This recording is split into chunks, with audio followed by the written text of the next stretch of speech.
Hello. प्रश्न यह है कि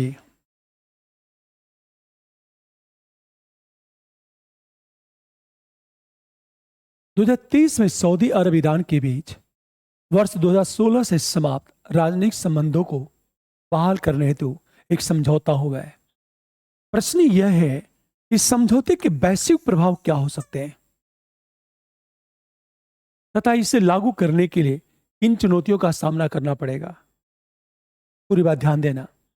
वैश्विक प्रभाव क्या हो सकता है यदि ईरान और सऊदी अरब के बीच अच्छे संबंध हो तो विश्व पर क्या प्रभाव पड़ेगा। पहली चीज, यदि संबंध अच्छे होंगे तो अक्सर मध्य एशिया में शिया सुन्नी को लेकर जो विवाद है वो विवाद खत्म हो जाएगा, क्योंकि सुन्नियों का नेतृत्व सऊदी अरब करता है और शियाओं का नेतृत्व ईरान करता है। विवाद दूसरी तरफ क्या होगा, मध्य एशिया में स्थिरता आएगी, शांति और स्थिरता आएगी और हो सकता है एक तरह से आतंकवाद कमजोर हो जाए, क्योंकि ईरान क्या करता है कि जितनी भी शिया अतिवादी संगठन है उनको नैतिक, सामरिक और आर्थिक समर्थन देता है। जैसे यमन में हौती, सारी बात है, लेबनान में हिजबुल्ला, तो वह आर्थिक, नैतिक, सामरिक समर्थन देता है। अब सोचो, उन आतंकियों के विरुद्ध कार्रवाई करने के लिए मजबूरन सऊदी अरब को कार्रवाई करना होता है। इसे युद्ध की संभावना बनी रहती है। यदि दोनों के बीच बेहतर संबंध स्थापित हुआ, हो सकता है आतंकी संगठनों को ईरान समर्थन देना बंद कर दे, तो मध्य एशिया में जो आतंकवाद है वो कमजोर हो जाए। यदि कमजोर हुआ तो व्यापार बढ़ेगा। यही तो हुआ। एक चीज सोचो जरा। दूसरी चीज, यदि हम बात करें, मान लिया जाए ये सऊदी अरब है, ये फारस की खाड़ी, ये इंडिया की बात करें, सोचो आप, यदि दोनों की, ये सऊदी अरब और ये ईरान है, संघर्ष तो खत्म होगा ही। यदि दोनों के बीच संबंध अच्छे हो जाए तो हो सकता है तेल का उत्पादन बढ़ेगा, तो विश्व बाजार में तेल की कीमतें क्या होगी, गिरेगी। रीजन की जब दोनों के बीच तनाव पैदा होता है तो विश्व बाजार में तेल की कीमतें बढ़ जाती हैं। और सबसे बड़ी चीज, कुछ ऐसे देश जहां सऊदी अरब ईरान डायरेक्ट तो नहीं लड़ रहे हैं, पर इनडायरेक्ट रूप से दोनों लड़ रहे हैं। For example Syria. सीरिया में क्या हो रहा है, देखा जाए, सऊदी अरब सुन्नी संगठन को सपोर्ट कर रहा है और ईरान शिया संगठन को सपोर्ट कर रहा है। हम सीरिया की बात करें। यमन की बात करें, यमन में क्या हो रहा है, ईरान हौती विद्रोहियों के थ्रू सुन्नियों पर कार्रवाई कर रहा है। आज सुन्नियों के सपोर्ट में सऊदी अरब उनके विरुद्ध कार्रवाई कर रहा है। यदि दोनों के बीच संबंध अच्छे हुए तो जो सीरिया, यमन, जो एक तरह से युद्ध स्थल बना हुआ है, वो खत्म हो जाएगा। और सबसे बड़ी चीज यह भी संभव है, इजराइल लेबनान युद्ध या इजराइल गाजा युद्ध के मुद्दे पर सऊदी अरब ईरान दोनों एक साथ हो जाए। अभी दोनों आपस में बटे हुए हैं। ये वैश्विक प्रभाव क्या पड़ेगा अगले देख। जब दोनों आपस में लड़ते हैं तो अमेरिका क्या करता है, सपोर्ट किसको करता है, सऊदी अरब को। और सऊदी अरब को सपोर्ट करने के लिए अमेरिका क्या करता है, ईरान के विरुद्ध कार्रवाई करता है। ईरान पर अनेक तरीके से प्रतिबंध लगाता है कि सऊदी अरब को खुश रखने के लिए। और सऊदी अरब एक तरह से देखा जाए अमेरिका को सपोर्ट कर रहा है। क्लियर। अब सोचो आप, यदि दोनों के भी संबंध अच्छे हो गए तो स्वाभाविक है अमेरिका की विदेश नीति के केंद्र में जो पश्चिमी एशिया है वो खत्म हो जाएगा। कि दोनों के बीच संबंध अच्छे हो गए, युद्ध खत्म हो गया, तो अमेरिका के यहां आने की आवश्यकता ही क्या है। बातें समझ में आ गई। एक चीज सोचो आप।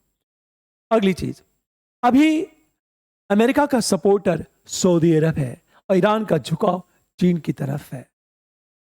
अब कहीं न कहीं सऊदी अरब चीन के व्यापार में एक प्रतिरोध का काम करता है क्योंकि सऊदी अरब अमेरिका की विदेश नीति को आगे करने में एक सहायक की भूमिका निभा रहा है। दोनों के बीच अच्छे संबंध हो गए तो स्वाभाविक है इन क्षेत्रों में चीन की आर्थिक और सामरिक हितों की पूर्ति होगी। बातें समझ में आ गई। और चीन यही चाहता है। इसे चीन ने क्या किया, दोनों के बीच संबंध, और दोनों के बीच संबंध यदि अच्छे हो गए तो हो सकता है ये दोनों मिलकर के ईरान को, सारी रूस को सपोर्ट करें। बातें समझ में आ गई। ये दोनों रूस को सपोर्ट करें और रूस हो सकता है इतना मजबूत हो जाए यूक्रेन के एक बड़े एरिया पर अपना प्रभुत्व स्थापित कर ले। ये वैश्विक प्रभाव, प्रश्न ये है लागू करने के लिए किन चुनौतियों का सामना करना पड़ेगा, लेकिन क्या ये समझौते लागू हो पाएंगे? एक चीज सोचो, समझौते हुए तो हैं पर इसके प्रति ईमानदारी में कमी दिखती है। ईमानदारी में कमी क्यों दिखती है कि आज भी ईरान शिया अतिवादी संगठन को कहीं न कहीं आर्थिक और नैतिक समर्थन दे रहा है, जबकि सऊदी अरब लगातार उन अतिवादी संगठनों का विरोध कर रहा है। आज भी यमन में ईरान और सऊदी अरब इनडायरेक्ट रूप में एक दूसरे के विरुद्ध खड़े हैं, एक दूसरे के विरुद्ध खड़े हैं। और कई बार इन देश सऊदी अरब को लगता है कि ईरान कहीं न कहीं शिया मत को एक तरह से मध्य एशिया में थोपना चाहता है। ये उसको लगता है सऊदी अरब को, जबकि सऊदी अरब एक तो देखा जाए सुन्नियों की बात करें कि लीडर ग्रुप में काम कर रहा है वो। अरे बात है, आप सोचो तो जब ईरान जो है शिया अतिवादी संगठन को सपोर्ट करेगा तो क्या सऊदी अरब का विश्वास बढ़ेगा ईरान पे? कभी नहीं। और यमन में जो हाउती अतिवादी संगठन है वो हमला किस पर कर रहा है? सुन्नियों पर कर रहा है, या सुन्नियों के मस्जिदों पर हमला कर रहे हैं वे लोग। बात समझ में आ गई। ये चीज देखो जरा ध्यान से। पुनः एक प्रश्न, दूसरी चीज, इन दोनों में बेहतर संबंध स्थापित तभी होगा जब मध्य एशिया में शांति स्थिरता हो। और अभी भी शांति स्थिरता बहुत ही कठिन है। रीजन क्या है? इजराइल लेबनान युद्ध तथा इजराइल ईरान युद्ध की बात करें। इजराइल ईरान के विरुद्ध कार्रवाई तो कर रहा है, लेकिन सऊदी अरब खुल करके ईरान के पक्ष में नहीं बोल रहा है वो। क्लियर? और गाजा में जारी, सोचो, हमास के विरुद्ध जो इजराइल कार्रवाई कर रहा है, हमास के समर्थन में ईरान तो आ रहा है, पर सऊदी अरब शांत है। इनडायरेक्ट सऊदी अरब यह कहना चाहता है कि इजराइल का आंतरिक मामला है। बातें तो कहीं न कहीं दोनों की विदेश नीति में मतभेद है। ये ईरान कह रहा है कि पूरी मुस्लिम देश को एक साथ मिलकर के इजराइल का विरोध करना चाहिए। बातें समझ में आ गई। पर दुर्भाग्य क्या देखो जरा, बहरीन का इजराइल से संबंध, समझ में आ रही बातें। और मध्य एशिया के जितने अनेक सुन्नी समुदाय, सुन्नी जो देश है वो इजराइल से एक बेहतर संबंध स्थापित कर चुके हैं। ईरान आज भी इजराइल का विरोध कर रहा है, पर मुझे नहीं लगता कि अन्य देश भी विरोध कर रहे हैं। कतर जैसा कट्टर सुन्नीवादी देश जो सऊदी अरब से ज्यादा कट्टर है, वो भी इजराइल को मान्यता दे रहा है। और इजराइल ईरान के विरुद्ध, तो इनडायरेक्ट ये सारे देश इजराइल को अप्रत्यक्ष सोचो वो सपोर्ट कर रहे हैं, नैतिक समर्थन दे रहे हैं। तो ईरान के विरुद्ध कार्रवाई करो। तीसरी चीज देखा ये जाए, ईरान क्या कर रहा है? परमाणु कार्यक्रम को आगे बढ़ा रहा है। और सऊदी अरब को डर किससे है? ईरान के परमाणु कार्यक्रम से।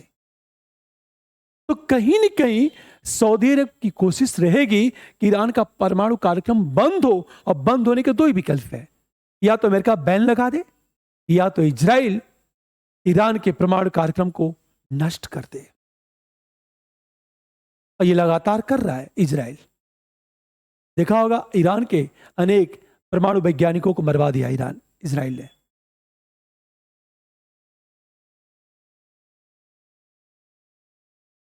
हाँ,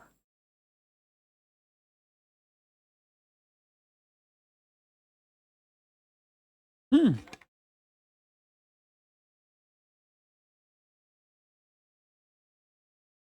लेकिन नहीं, उस समय जानते हो क्या था? उस समय देखा जाए ईरान में राजतंत्र था, एक तरह से देखा जाए। जब इस्लामिक क्रांति हुई ना, उसके बाद इजराइल इसके विरुद्ध खड़ा हो गया।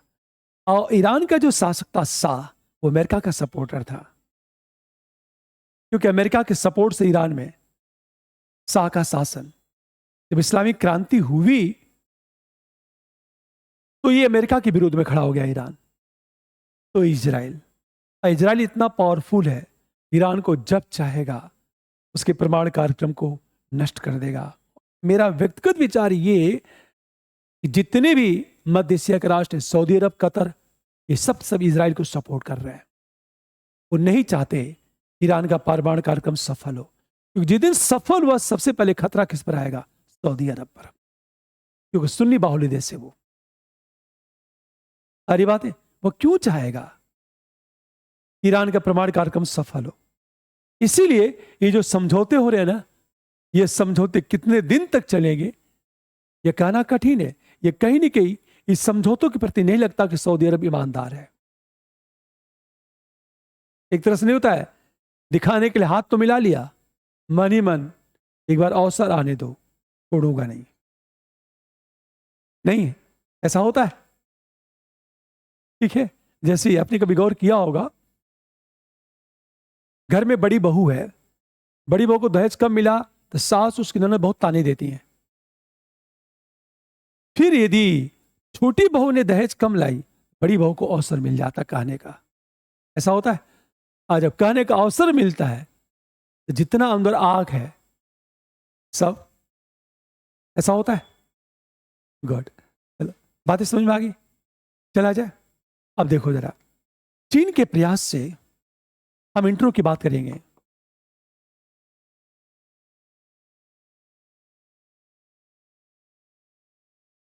मार्च 2023 में सऊदी ईरान के बीच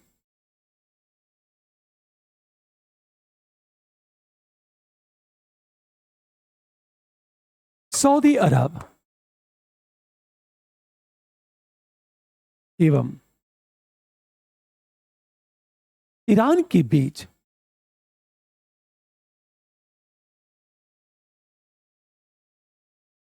समझौते से राजनयिक संबंध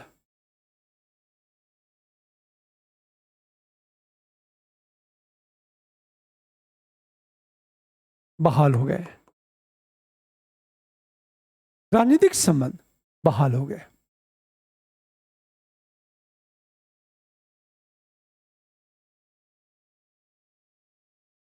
जो मध्य एशिया में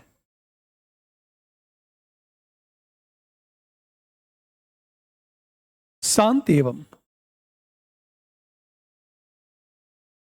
स्थिरता के लिए आवश्यक। अब सोचो, ये इंट्रो हो गया। अब यहां एक मैप बनाएंगे हम लोग।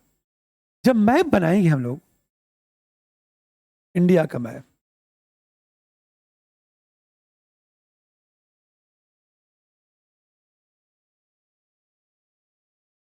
ये लाल सागर,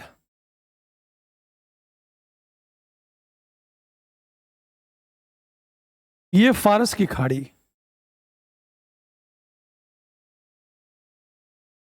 ये आपका ईरान है, ये सऊदी अरब। रफली एक मैप बना दो आप, ये भारत है। जब भी आईआर की बात,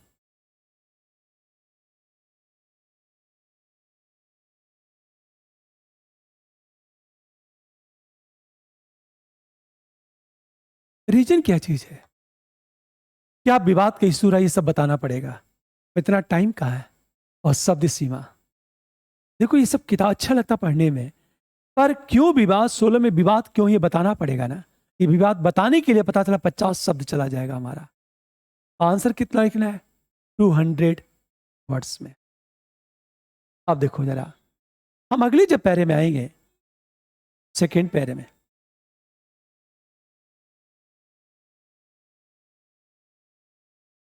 इस समझौते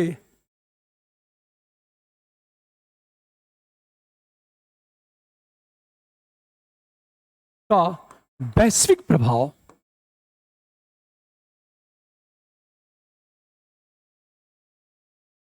निम्न है।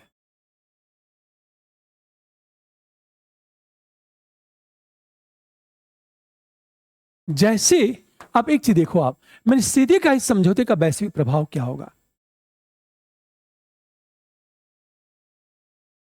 पहली चीज, दोनों देश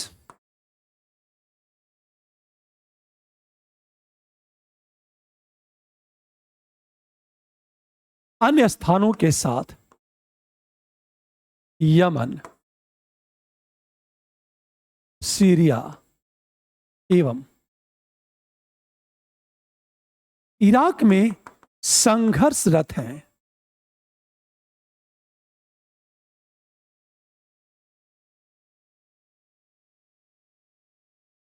इस समझौते से, ये जो समझौता हुआ, संघर्षों में कमी आ सकती है।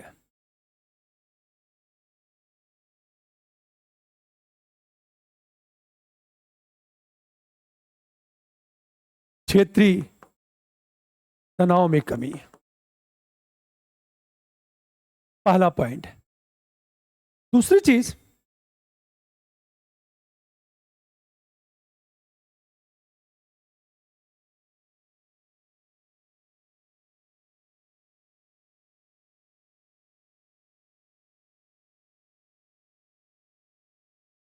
नंबर बी,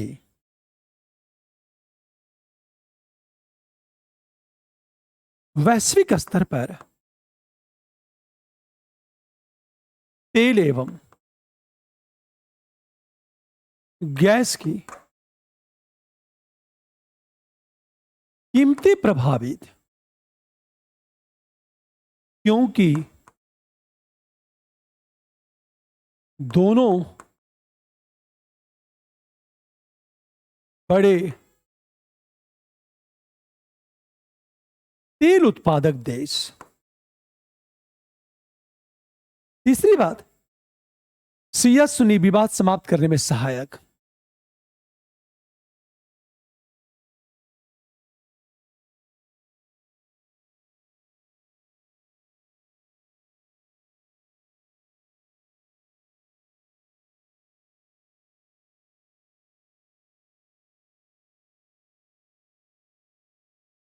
सिया सुन्नी विवाद समाप्त करने में सहायक। अगली, अमेरिकी नीति पर प्रभाव। डी, अमेरिकी नीति पर प्रभाव,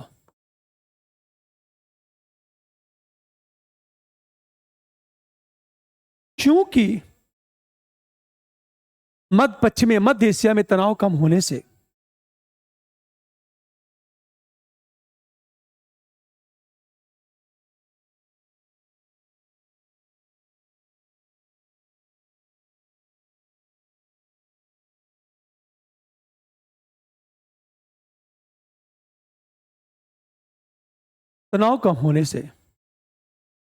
अमेरिकी विदेश नीति में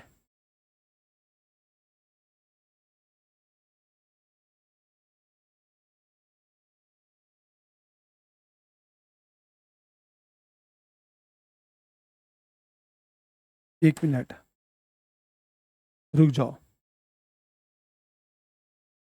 पश्चिम एशिया, अमेरिकी विदेश नीति में पश्चिमी एशिया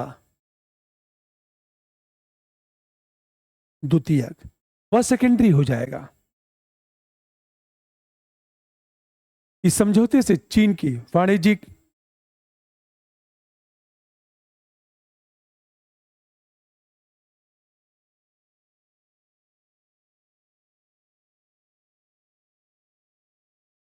नंबर ई,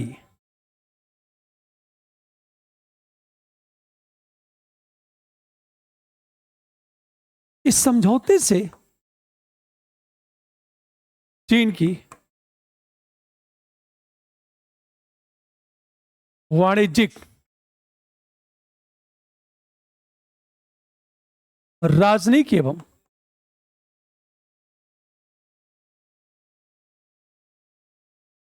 राजनीतिक हितों को बढ़ावा।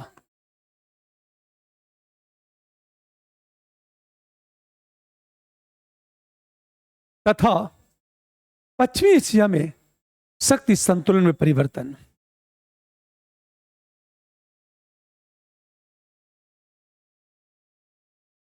में शक्ति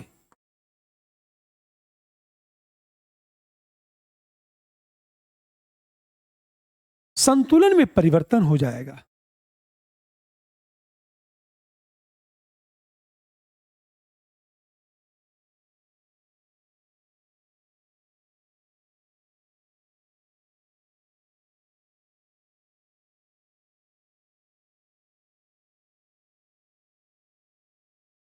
हम जब थर्ड पैरे की बात करेंगे, हो गया। अब देखो जरा थर्ड पैरे की बात,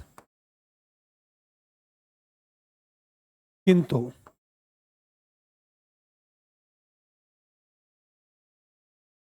इस समझौते के समक्ष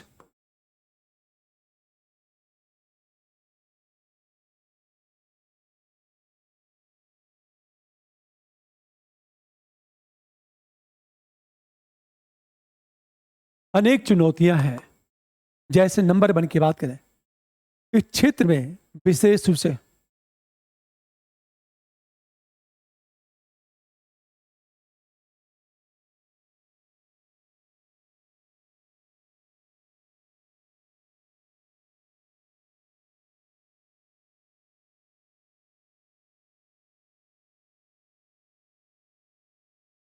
तो ईरान के बीच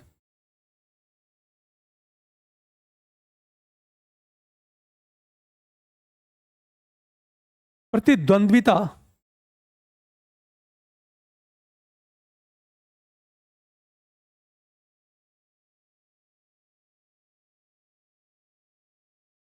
अब एक चीज सोचो, दोनों के बीच प्रतिद्वंद्विता संघर्ष चल रहा है।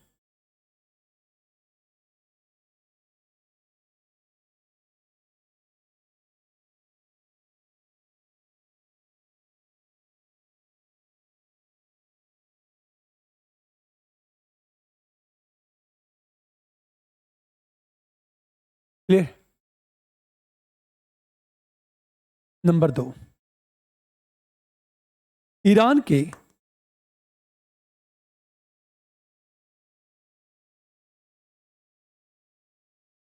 परमाणु कार्यक्रम के बारे में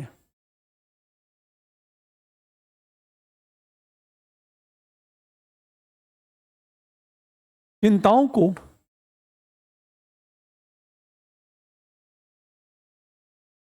दूर करने के लिए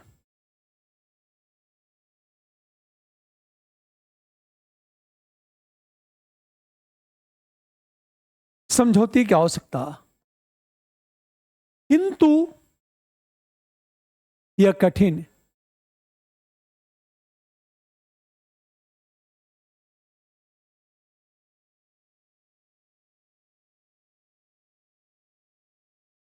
क्योंकि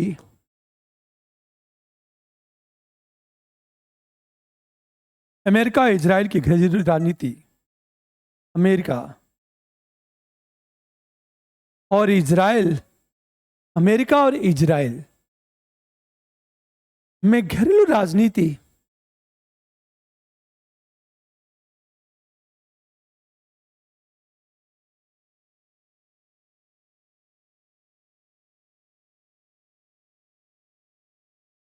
इस प्रक्रिया को चुनौती दे रहा है।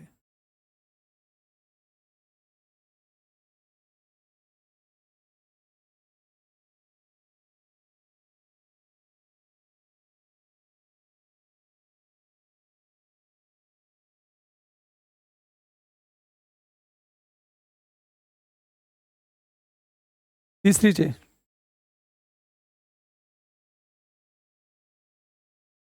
इजराइल की ईरान के प्रति शत्रुता के कारण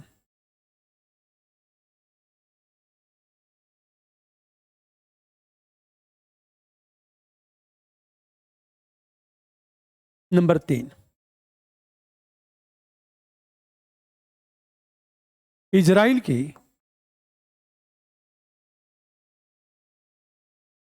ईरान के प्रति शत्रुता के कारण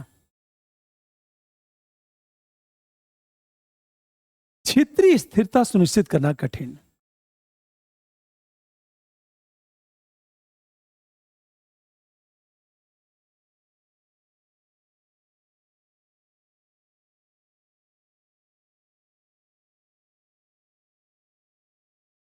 स्थिरता सुनिश्चित करना कठिन है ये।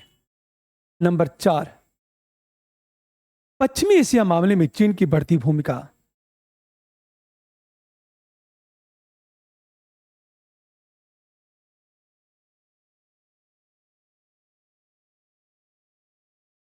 एशिया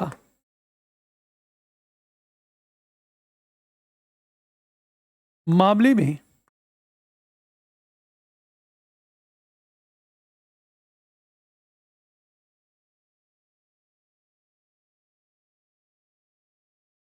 चीन की बढ़ती भूमिका तथा अन्य पश्चिमी देशों के हितों पर चोट की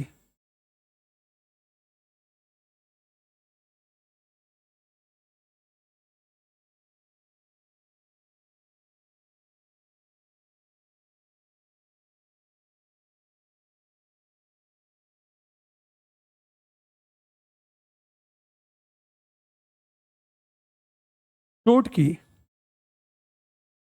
संभावना कारण पश्चिमी देशों द्वारा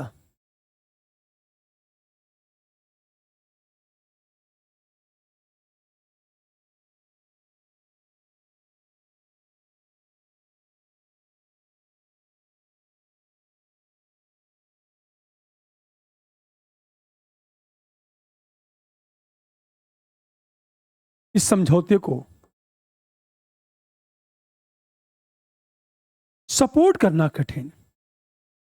पश्चिम एशिया मामले में चीन की बढ़ती भूमिका अन्य पश्चिमी देशों के हितों पर चोट की संभावना के कारण पश्चिमी देशों द्वारा इस समझौते को सपोर्ट करना बहुत कठिन है। ये बातें, ये सारी बातें करने के बाद अंत में हम लोग निष्कर्ष की बात करेंगे। पूछ यही रहा है क्या प्रभाव पड़ेगा और चुनौतियां क्या है। अच्छा, जब निष्कर्ष की बात करोगे ना तो जो चुनौतियां हैं वहीं से समाधान लेना है और निष्कर्ष में समाधान की बात कर देनी है। सारी बातें लिखे। अतः इस समझौते को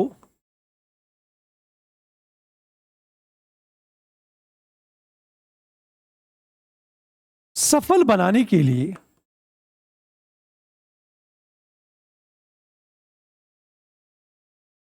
ईरान के परमाणु कार्यक्रम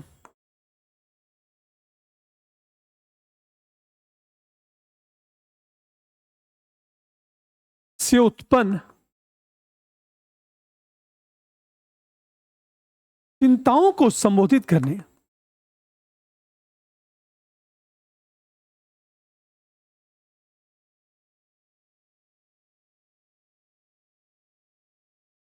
एवं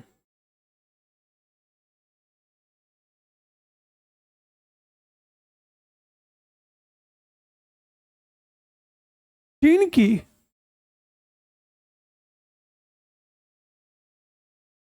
कुटिल नीति को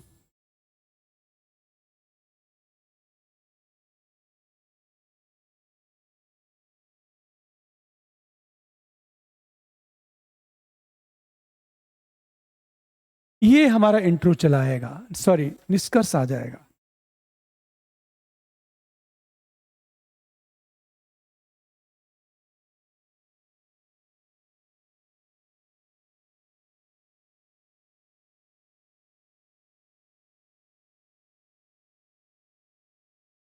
एक चीज देखो आप, इस समझौते को सफल, क्योंकि सऊदी अरब ईरान के परमाणु कार्यक्रम को लेकर चिंतित है और पश्चिमी एशिया समझौते को सपोर्ट क्यों नहीं कर रहे हैं, क्योंकि चीन का प्रभुत्व तो क्या हो रहा है, बढ़ता जा रहा है। तो दो बातें करो, ईरान की परमाणु कार्यक्रम से उत्पन्न चिंताओं को संबोधित करो और दूसरी बात चीन की जो कुटिल नीति को संतुलित करने की आवश्यकता है, तब तो पश्चिमी देश इस समझौते को सपोर्ट करेंगे, यह समझौता सफल हो सकता है। क्लियर?